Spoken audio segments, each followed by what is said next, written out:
हरिओम। अफगानिस्तान की 19 साल की लड़की और उत्तराखंड की 13 साल की लड़की, समझिए, समझ नहीं आया है। आप लोग चैनल को लाइक शेयर सब्सक्राइब कर लीजिए, बेल आइकन को प्रेस करेंगे तो आपको नोटिफिकेशन मिलता रहेगा और ज्वाइन बटन को क्लिक करके चैनल को आप मजबूती दे सकते हैं। चैनल का सदस्य बनिए, ये मैं कहने के लिए आता हूँ। और जो सदस्य बने हैं उनका हृदय से अभिवादन, बहुत बहुत धन्यवाद। वो चैनल को मजबूत कर रहे हैं। देखिए, आज का ये वीडियो आप शेयर भी कीजिए, प्लीज़ लोगों तक पहुंचाइए। जरूरी है कि हम जो अभी घटना बता रहे हैं उसको जीवन में लाएं, मतलब आचार में, विचार में, व्यवहार में, हम जिस जगह रह रहे हैं, हाँ, उसके जीवन पद्धति में, हमारे ट्रांजैक्शन में, सोशल सर्किल में हम उसको समझ के जिए। ठीक। अफगानिस्तान की 19 साल की लड़की, रुखसाना नाम था उसका, था निकाह होने वाला था उस लड़की का 23 साल के लड़के से। और अफ़गानिस्तान है तो वहाँ शरिया है, तो निकाह से पहले वो लड़का पता नहीं कहाँ कैसे उस लड़की रुखसाना को से मिल गया, और मिल गया तो फिर निकाह होनी थी दोनों में, तो एक मोहब्बत जैसी बात हो गई। अचानक से पकड़ लिया उसको, कहीं ले गया और दोनों में सेक्स हो गया। लड़के ने ज़बरदस्ती की, ऐसा लोग कहते हैं, लेकिन वो भी मान गई क्योंकि निकाह तो होना ही था। अब क्या हुआ कि वो इस घटना के बाद उस लड़के ने ये बात कहीं कहीं लीक हो गई, मौलवी तक पहुंच गई। और उस मौलवी ने, वहाँ के क्लरिक, मुस्लिम क्लरिक ने, मौलवी ने इसको कहा ये प्री मैरिटल सेक्स है, ये कुरान में अपराध है। और उसने फतवा दे दिया कि रुखसाना नाम की लड़की को, जिसने निकाह से पहले सहवास कर लिया है, सेक्स कर लिया है, इसने जिना किया है, और इसको पत्थर से मार के इसको ख़त्म किया जाए। और उस लड़की की स्टोनिंग हो गई, उसको पत्थर से मार के ख़त्म कर दिया गया। 19 साल की सुंदर लड़की को एक इस्लामिक कानून के हिसाब से उसको ख़त्म कर दिया गया। वो ख़त्म करने वाली तस्वीर भी है जब पत्थर मारा गया, वो नहीं दिखा रहे, हम नहीं दिखा सकते। मतलब हमारी चेतना, हमारी संवेदना इस बात की गवाही नहीं देती, इस बात आपको परमिट नहीं करती कि ऐसी खूंखार तस्वीर आप दिखाएं जो कि वहाँ के समाज में है, कुरान के नाम पे। बात यही नहीं रुकी है, लड़के को भी सज़ा मिली, लड़के को कोरे मारे गए। ठीक है, पौराणिक बात होगी। तो आपको लगा होगा कि बहुत ही खूंखार बात है, बहुत ही घटिया घृणित बात है, और ऐसा कोई कानून, ऐसा कोई मजहब कैसे हो सकता है।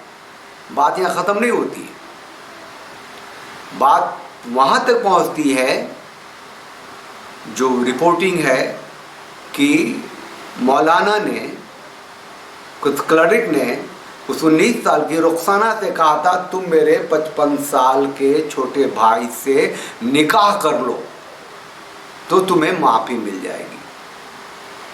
मतलब फिर कुरान नहीं रहता, फिर आयत नहीं रहती, वो सिस्टम नहीं रहता। रुखसाना नहीं मानी और उसको सज़ा मिल गई। अफ़गानिस्तान की बात कर रहा हूँ जहाँ शरिया है। अपने देश में आ जाइए, उत्तराखंड में आ जाइए। मैंने लिखा है 13 साल की लड़की, 2 लड़कियां, बच्चियां थी, एक 13 साल की थी, एक 14 साल की थी। अचानक से गायब हो गई। पता चला एक मलेच्छों ने उसे बहला फुसला के गायब कर दिया। अब इसके बाद क्या हुआ, पहले जो पुलिस है, हाँ, उनकी बाइट सुनिए। वो दोनों लड़कियां, ईश्वर की कृपा है, रिकवर कर ली गई हैं। और वो 4-5 जो मुसलमान थे वो सब अभी गिरफ्तार हुए हैं और खोज जारी है। और जिस पुलिस बल ने जो टीम बना के इनको रिकवर किया है, उनको सम्मानित भी किया गया, अवार्ड भी दिया गया। पहले सुनते हैं। देखिए, 21 तारीख को थाना बनपुर में एक मिसिंग रिपोर्ट पंजीकृत हुई थी, जिसमें 2 नाबालिग बच्चियों के गायब होने की सूचना मिली थी। तो इनिशियली जो पुलिस की पूछताछ है और जो सीसीटीवी का सर्विलांस किया, उसके आधार पे एक नाबालिग लड़के के साथ में इनका जाना पाया गया।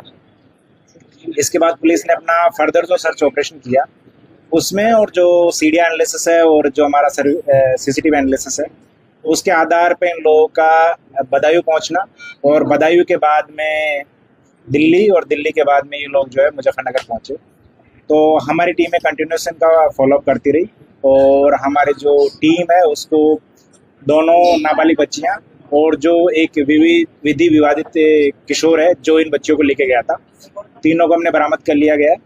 और साथ ही इस मामले में बच्चों को भागने में, उनको शरण देने में और पुलिस तथा बच्चों को गुमराह करने का करते जिन लोगों के द्वारा किया गया, इस मामले में 4 अन्य लोगों की पुलिस के द्वारा गिरफ्तारी की गई है। इस शानदार वर्कआउट के लिए मेरे द्वारा 2500 का, डीआईजी कुमाऊं रेंज के द्वारा 5000 का, और डीजीपी उत्तराखंड सर के द्वारा 20,000 रुपये की टीम को इनाम की घोषणा की। सर बताया जा रहा है लव जिहाद का मामला है, कि लव जिहाद का मामला देखिए, जो प्रारंभिक मामला है वो इंटर कम्युनिटी का है, क्योंकि जो दोनों बच्चियां हैं वो एक कम्युनिटी की है और जो विधि विवाद किशोर है वो एक कम्युनिटी का है। लेकिन अभी तक की जो इन्वेस्टिगेशन है या उसके हिसाब से ऐसा कोई लव जिहाद वाला या ट्रैफिकिंग वाला मामला नहीं आया। इसमें पुलिस अपनी विवेचना कर रही है, आगे अगर कोई ऐसा तथ्य आता है तो उसके हिसाब से पुलिस कार्रवाई करेगी। सर मोटिव क्या था भागने का? कोई इंटेंशनली भागे हैं या फिर केवल एक आवेश में आकर ये कदम उठाया गया? देखिए, बच्चों को गुमराह किया गया है और गुमराह करने के बाद वो लोग यहाँ से निकले हैं। अब इस संदर्भ में आगे की जांच की जा रही है कि इनको आगे कहाँ भेजने का, और उसमें कौन लोग संलिप्त हैं जिन्होंने इनको यहाँ भगाने का। आपने इसको तो सुन लिया। अब देखिए कि ये लव जिहाद भी है क्या? लोगों ने सवाल पूछा।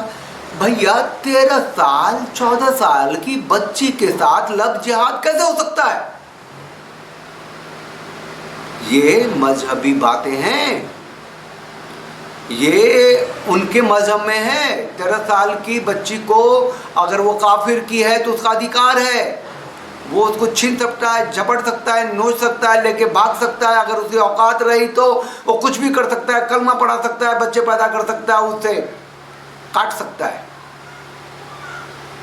फिर भी अगर काट दिया, फ्रिज में रख दिया, खेत में गाड़ दिया, कुछ किया, जो हजारों सैकड़ों घटनाएं आपके सामने आई हैं, फिर भी उसको 72 होड़े मिलेंगी, जन्नत मिलेगा। वो पापी इंसान नहीं है, वो मजहबी इंसान है। समझ रहे हैं ना आप? आपको क्या समझना है, कैसे जीना है। एक और चीज आपको बताऊं जो लोगों तक नहीं पहुंचती है, मीडिया में तो आती है, सोशल मीडिया में लोगों तक नहीं पहुंचती है। आप कैसे चैन से रह सकते हैं उस माहौल में, उस जमीन पे जहां पर ये मजहबी तालीम है, जहां पर इस तरह के लोग हैं जो आप कि बच्चियों को आपके घर से खींच के ले जा सकते हैं, और ये उनका हक बनता है। तो मिल्खा सिंह का नाम सुना होगा ना, लीजेंड है मिल्खा सिंह। मिल्खा सिंह की कहानी है, उन्होंने बताई है, मैं उन्हीं की जुबानी बताता हूँ। उन्होंने अपने गांव की कहानी बताई है, जिंदा कहानी बताई है, रोए खड़े हो जाएंगे आप। कहानी को पहले सुनिए, बहुत छोटा सा बाइट है, सुनिए। उन लोगों ने हमें कहा कि अगर आपने यहाँ पे रहना है तो मुसलमान बन जाओ, सुन्नत करा लो। ये चीज़ें जब उन्होंने कहीं तो सब गांव वालों ने इस बात को रिफ्यूज़ कर दिया कि हम अपना मज़हब नहीं छोड़ेंगे, हमें मरना मंजूर है, आप क्या करना चाहते हैं, हम नहीं करेंगे ये काम। तो गलियों के ऊपर पहरा दिया हुआ, मैंने भी पहरा दिया हुआ, तलवार लेके खड़े होते थे हम गलियों के अंदर के कहीं गलत काम ना हो जाए।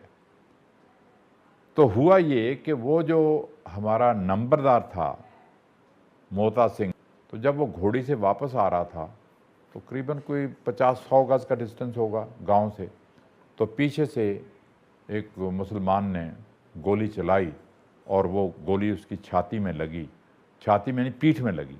तो पीठ में लगी तो वो घोड़ी से गिर गया नीचे। घोड़ी से नीचे गिर गया तो वहाँ से वो सारा उन्होंने मुसलमानों ने या अली हैदर करके वो कूद गए, सारे गांव को पड़ गए। हज़ारों मुसलमान इकट्ठे हुए थे, पड़ गए। तो उन्होंने आदमियों ने, मेरे भाइयों ने अपनी बीवियों को खुद मारा। मैंने अपनी आंख से देखा कि लड़कियां, जो जवान लड़कियां थी, उन्होंने कत्ल की, उन्होंने मारी वहाँ से कि ये उठा के ले जाएंगे। और ये तो हुआ ही, और वो वाकई तबाह हो गया मुसलमान। किसी की टांग यहाँ, ये वो क्या नाम है गांव, पूरा का पूरा गांव उन्होंने मार दिया। करीबन को 3-4 हज़ार आदमी मरा होगा। कोई लाश वहाँ पड़ी है, किसी का धड़ वहाँ पड़ा है, किसी की बाजू वहाँ पड़ी है, कोई टांग वहाँ पड़ी है। तो ये तो हुआ उस गांव के अंदर। तो उसके बाद जितनी जवान लड़कियाँ रह गईं, कुछ जो बच गईं, 10 साल की, 12 साल की, 13 साल की, वो उठा के ले गए। उन्होंने वहाँ पे शादियाँ कर लीं, तो वहाँ पे बैठी हैं। और अब भी उनकी ख्वाहिश ये है, जब भी मेरा नाम आता है कि भाई मिल्खा सिंह तो बहुत मशहूर आदमी हो गया है, हमारे गांव का आदमी था, वो दौड़ के अंदर मशहूर हुआ, उसने इंडिया का नाम कमाया। तो अब भी उनकी ख्वाहिश ये है कि मिल्खा सिंह आके मरने से पहले, ये जीवन छोड़ने से पहले हमें आके मिल जाए। वो कुछ एक चंद एक रह गई हैं, कोई दादी बनी बैठी है, कोई नानी बनी बैठी है, तो वो चंद एक औरतें, 5-7 औरतें रह गई हैं हमारे गांव की, बाकी तो मर चुकी हैं सारी। तो ये हुआ हमारे गांव के अंदर। वहाँ मिल्खा सिंह जी का ये गांव अब पाकिस्तान में है, इसलिए वो नहीं भी जा पा रहे होंगे। वो जो स्त्रियां हैं जो नानी दादी बन गई हैं अभी थोड़े से, ये मतलब कौन सा मोरल्स है, कौन सी स्टोरी है, कौन सा मजहब है जहाँ ऐसी घटनाएं होती हैं जो मुसलमान नहीं है, काफिर है, वाजिब कत्ल है, उसकी स्त्रियां माले गनीमत हैं, मैं बोलता हूँ वो लौंडियाँ हैं। और आप समझिए, हर एक को समझाइए, कोई दूसरी बात नहीं है। कोई लिबरल्स मुस्लिम्स नहीं होते, डरे हुए हो सकते हैं। जो इन बातों को नहीं मानते मुसलमान होते ही नहीं, एक्स मुस्लिम हो जाते हैं, खुद को एथिस्ट करने लग जाते हैं, फिर भी उनका गला कटने का डर रहता है। ओवैसी ने क्या कर दिया, अभी जय फलस्तीन बोला, भाई उस पर रात में मैं लाइव करने के लिए आ रहा हूं।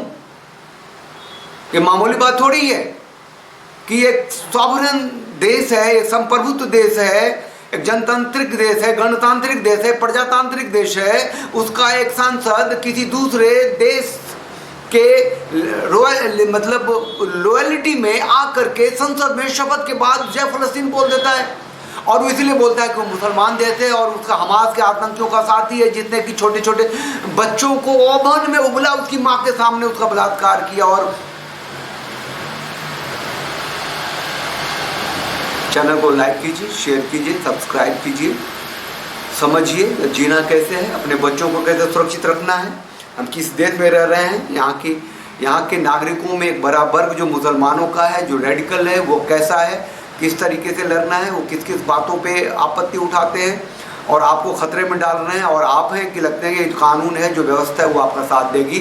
तो ये मोदी 3-0 पे हैं, 3-0 है उनका, और वो पसमंदा करंदू कर ही चुके हैं और बड़े खलीफा हिंद हैं, उनसे उम्मीद रखना तो कोई ठीक नहीं है। लेकिन आप सतर्क हो सकते हैं, सावधान हो सकते हैं, खुद को, अपने परिवार को बचाने के सभी रास्तों को ढूंढिए, संगठित होइए, एक साथ रहिए, और जहाँ भी जरूरत हो आवाज़ उठाइए, अपनी बात कहिए, जागरूकता फैलाइए।